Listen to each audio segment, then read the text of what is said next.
وبعد بسم الله الرحمن الرحيم سبحان الذي أسرى بعبده ليلا من المسجد الحرام إلى المسجد الأقصى الذي باركنا حوله لنريه من آياتنا إنه هو السميع البصير وقال يوم ندعو كل أناس بإمامهم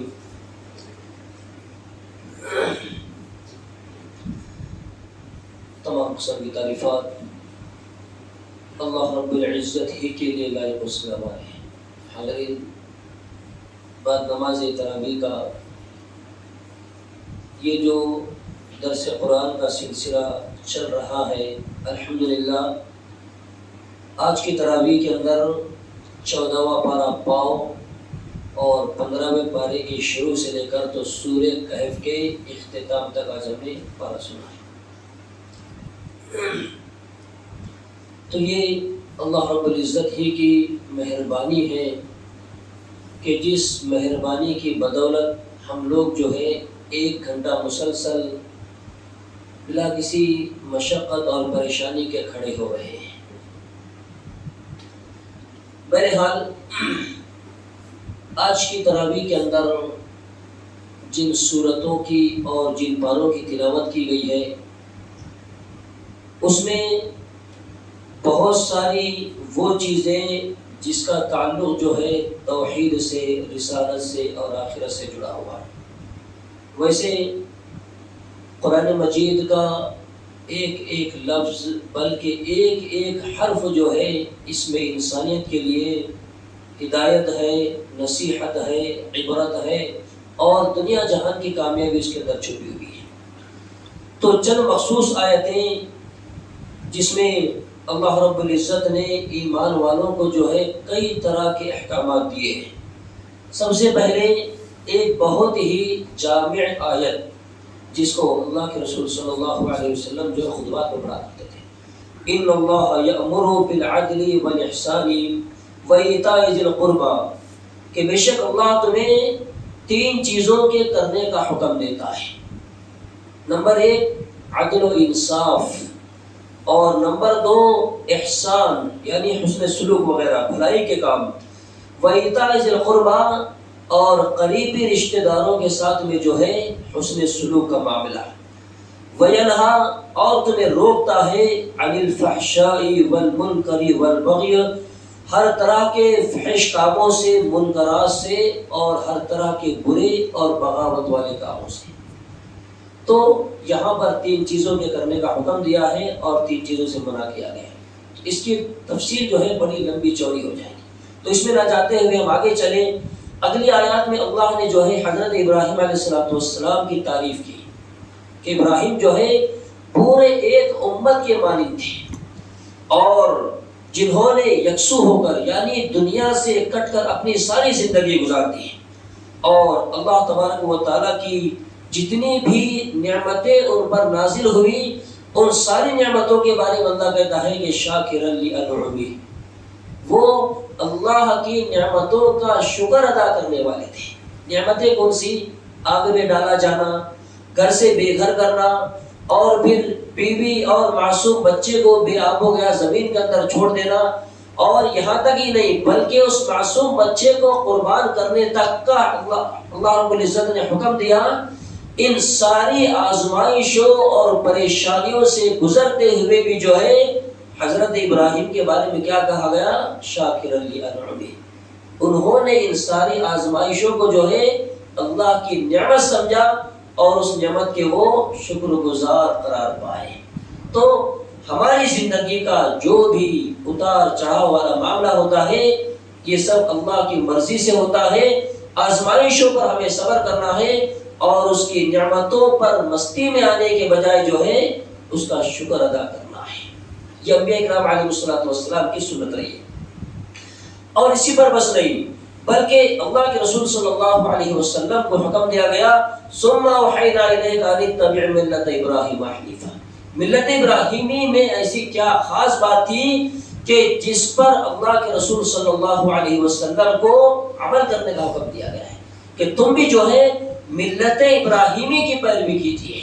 اب ملت ابراہیمی کیا ہے؟ ہم سنتے رہتے ہیں حضرت ابراہیم علیہ السلام کی پوری سیرت مبارکہ جس کے ایک ایک لمحے کے اندر پوری انسانیت کے لیے جو ہے عبرت اور نصیحت ہے۔ تو حضرت ابراہیم علیہ السلام کی ملت کی پیروی کا بھی جو ہے ان آیات میں حکم دیا گیا۔ اور آگے چل کر سورہ بنی اسرائیل کی جو ابتدا ہوئی ہے اس میں سب سے پہلی چیز جو بیان کی گئی ہے وہ اللہ کے رسول صلی اللہ علیہ وسلم کے معراج کے واقعے کو مختصر بیان کیا گیا ہے۔ سبحان الذی اسری بعبدہ لیلا من المسجد الحرام الی المسجد الاقصی الذی بارکنا حولہ لنریہ من آیاتنا۔ پاک ہے وہ ذات جس نے راتوں رات اپنے بندے کو مسجد حرام سے مسجد اقصی تک لے کر گیا۔ یہاں پر عقیدے سے جڑی ہوئی ایک چیز بیان کی گئی ہے۔ اللہ نے کیا کہا؟ اسری بعبدہ، اللہ نے اپنے بندے کو جو ہے معراج کروائی۔ تو اللہ کے رسول صلی اللہ علیہ وسلم کے تعلق سے مسلمانوں کے درمیان ایک بہت بڑی جو جماعت آپ صلی اللہ علیہ وسلم کو عبد اور بشر ماننے کے انکاری ہے، وہ کہتے کہ اللہ کے رسول جو ہے انسان نہیں تھے، بشر نہیں تھے، اور وہ بندے نہیں تھے، بلکہ وہ کیا تھے؟ نعوذ باللہ نور من نور اللہ۔ تو یہ نور من نور اللہ کا جو عقیدہ ہے یہ انسان کے اعمال کو غارت کرنے والا عقیدہ ہے، کیوں تو نور جو ہے یہ اللہ کی ذات ہے، اور اس نور سے کچھ حصہ لے کر اللہ کے رسول صلی اللہ علیہ وسلم کی طرف منسوب کرنا یہ بدعقیدگی ہے۔ تو قرآن و سنت نے ہمیں جو بتلایا ہے کہ تم جو ہے اللہ کے رسول صلی اللہ علیہ وسلم کے ساتھ میں ویسے ہی معاملات کرنا جس کا اللہ رب العزت نے حکم دیا ہے۔ کہیں پر اللہ کے رسول کو نور قرار دیا گیا ہے، اور کہیں پر اللہ کے رسول صلی اللہ علیہ وسلم کے تعلق سے اتنے زیادہ غلوات کہ آپ کو جو ہے عالم الغیب قرار دیا، اور نہ جانے کتنی ساری بدعقیدگیاں مسلمانوں کے درمیان میں موجود ہیں۔ اللہ تمام مسلمانوں کو ان بدعقیدگیوں سے بچنے کی توفیق عطا فرمائے۔ تو یہ معراج کا جو واقعہ ہے بڑا لمبا چوڑا اور تفصیل طلب واقعہ ہے۔ تو اللہ کے رسول جو ہے اپنے جسم اطہر کے ساتھ میں، خواب کے ذریعے نہیں بلکہ جسم کے ساتھ میں مسجد حرام سے مسجد اقصی پہنچے۔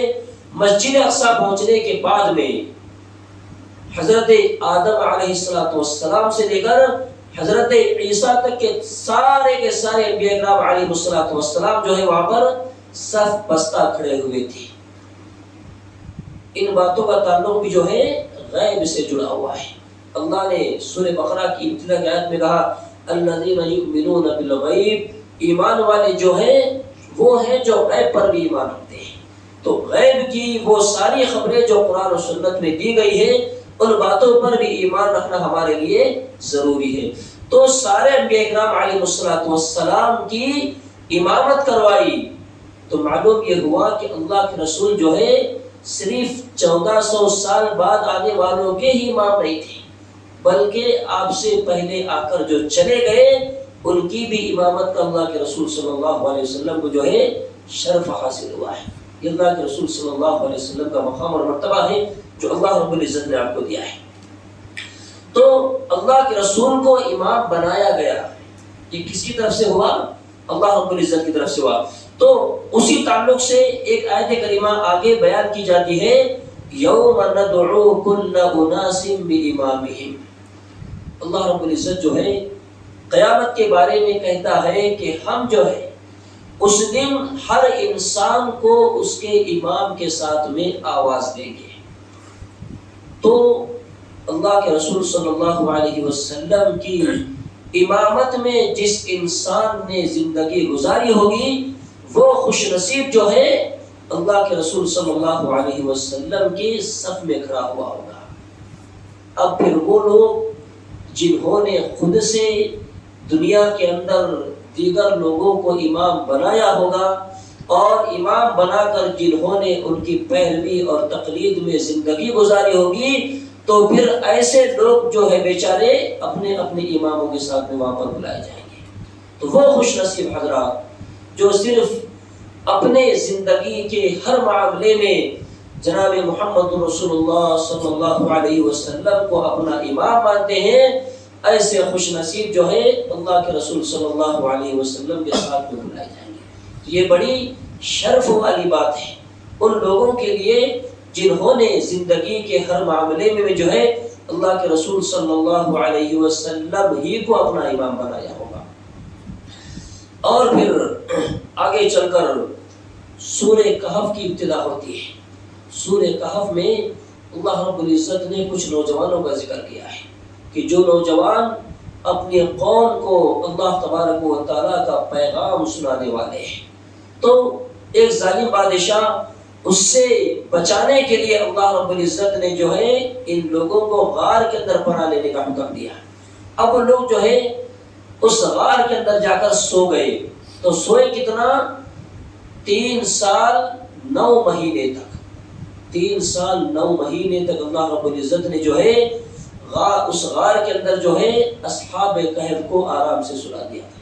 تو اس کے بعد میں جب 309 سال تک جب یہ لوگ سوتے رہے، اور اس کے بعد میں جب وہ لوگ اٹھے تو آپس میں باتیں کرنے لگے کہ ہم کتنی دیر سوئے ہیں، 1 دن یا 2 دن یا کچھ گھنٹے وغیرہ جو ہے ہم لوگ یہاں پر سوئے ہیں۔ تو اس کے بعد بھی معلوم ہوتی ہے کہ اللہ رب العزت جو ہے اپنی پوری طاقت و قوت اور اپنی پوری قدرت جو ہے انسانوں پر استعمال کر سکتا ہے اور کر رہا ہے۔ تو جب وہ اس طرح انسانوں کو 300 سال سلا کر زندہ اٹھا سکتا ہے، تو پھر دوبارہ قیامت کے دن انسان کو زندہ اٹھانا کون سی بڑی بات ہے۔ تو اس کے اندر پورا تفصیل طرح واقعہ ہے۔ اور اس کے بعد میں اسی سورہ مبارکہ کے اندر جو ہے حضرت موسیٰ علیہ السلام کا واقعہ بھی مذکور ہے، حضرت موسیٰ اور حضرت خضر کا۔ تو یہ حضرت موسیٰ علیہ السلام جو ہے تھوڑے جذباتی قسم کے تھے۔ تو بنی اسرائیل کے مجمع میں ایک مرتبہ انہوں نے کہا کہ میں سب سے بڑا عالم ہوں، مطلب مجھے بہت زیادہ معلومات ہیں۔ تو اللہ رب العزت کو یہ بات پسند نہیں آئی، اور ان کو اس بات کا سبق سکھانے کے لیے اللہ نے جو ہے حکم دیا کہ فلاں فلاں ساحل پر جو ہے وہاں تم جاؤ، وہاں پر ایک شخص تم کو ملے گا۔ اور پھر وہ سارا واقعہ جس میں حضرت خضر علیہ السلام نے ایک دیوار کشتی میں سوراخ کر دیا، اور اس کے بعد میں ایک بچے کو قتل کر دیا، وغیرہ وغیرہ جو بھی واقعہ جس میں بیان کیا گیا ہے، وہ سارا واقعہ سورہ مبارکہ کے اندر بیان کیا گیا ہے۔ تو جس سے حضرت موسیٰ علیہ السلام کو یہ بتلانا مقصود تھا کہ اللہ تبارک و تعالیٰ ہی کی وہ ذات ہے جو سب سے بڑی عالم ہے، اللہ کی ذات سے بڑا کوئی عالم نہیں بن سکتا۔ تو حضرت خضر کو جو آئیڈیا دی گئی تھی، تو یہ بھی کس کی طرف سے تھا؟ اللہ تبارک و تعالیٰ کی طرف سے، رحمتا من عند، اللہ کی طرف سے جو ہے یہ رحمت تھی جو حضرت موسیٰ علیہ السلام کو سکھلایا گیا۔ تو یہ واقعات اور اس سے جو بیان کیے گئے قرآن و سنت کے اندر، یہ ہماری عبرت اور نصیحت کے لیے ہے۔ انسان جو ہے ہرگز یہ نہ سمجھے کہ واقعات جو ہے مزے لینے کے لیے یا پھر ٹائم پاس کرنے کے لیے بیان کیے جاتے ہیں، بلکہ قرآن مجید کا ایک ایک لفظ، ایک ایک آیت کریمہ میں ہمارے لیے ہدایت بھی ہے، نصیحت بھی ہے، اور دنیا اور آخرت کی کامیابی بھی چھپے والی ہے۔ بس ہم کوشش کریں بحیثیت مسلمان، اللہ نے جس عظیم نعمت سے جو قرآن کی شکل میں ہم کو دی گئی ہے مالا مال کیا ہے، اس نعمت کی ہم قدر کریں، اور اس کے اندر جو احکامات ہم کو دیے ہیں اس پر عمل کرنے کی بھی ہم کوشش کریں۔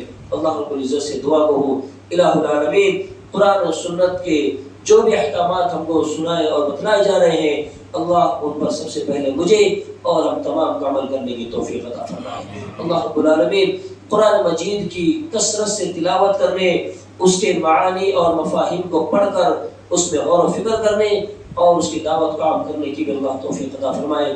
آمین۔